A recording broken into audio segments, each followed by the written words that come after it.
So I'm just going to look at how we can sort of help the fingers and wrists with for jiu-jitsu training.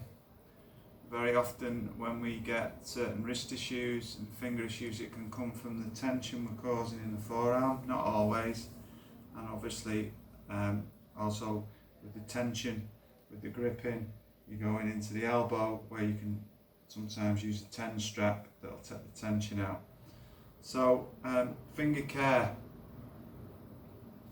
basically with the gripping in jiu-jitsu, if you've got a manual job, bricklayer, plasterer, manual, using the hands heavy, extra grip training to complement your jiu-jitsu I wouldn't recommend, because you do enough and you'll get the strength with the jiu-jitsu training, because you'll be what you call overtraining, overworking there's certain areas, going beyond benefiting through strength for your practice to something detrimental by doing that.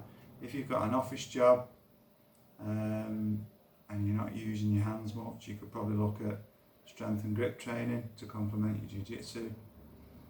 And obviously as you age, you probably have to cut that specific strength and grip training out, because you'll be doing too much, and your practice, which is your sole practice and your sole focus, jiu-jitsu, will be, you'll suffer. So basically what we want to look at, some basic yoga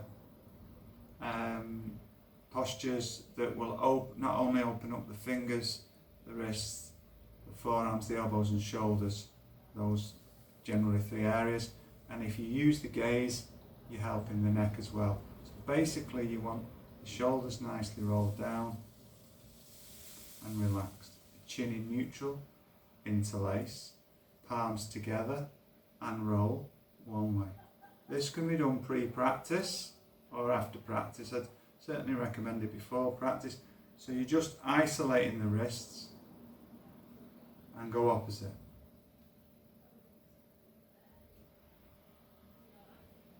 And then take the hands down, open them, roll the shoulders down and take the hands up. Now take the gaze up. So you're going into neck, shoulders, wrists, forearms. Release down, roll the shoulders down, change the interlock, so don't go on the same interlock. Come up.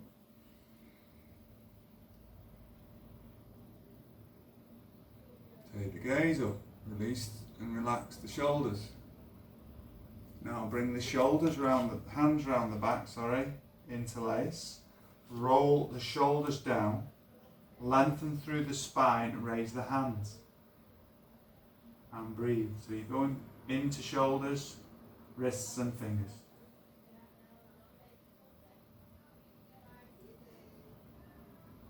And release.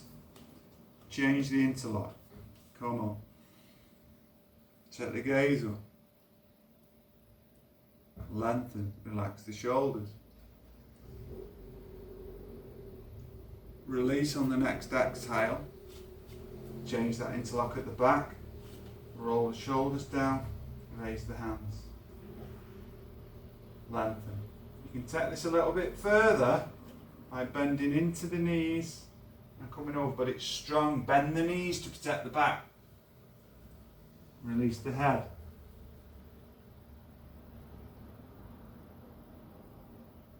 Next inhale, come up. Change the interlock. Take the hands up. Roll the shoulders down. Bend into the knees and come up. Release the head. Inhale, come up. And then you can go back to the first one, boom, second one, and repeat. Also a nice one to do is just take the right hand on the left fingers, gently draw back, lengthen through the arm. Switch.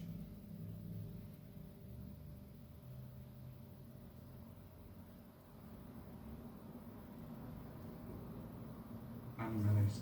So there's just a couple of yoga exercises that will help you with fingers. And the obvious things are, if you're doing a lot of spider guard, gripping inside the sleeve, you may want to think about doing your gi work with no gi grips. It might sound a bit weird, as opposed to just saying I can only do no gi. You can still roll in the gi with using no gi grips if your fingers are a little bit sore at a particular time. Okay, I hope that's beneficial and helps you with your training. Thank you. Namaste.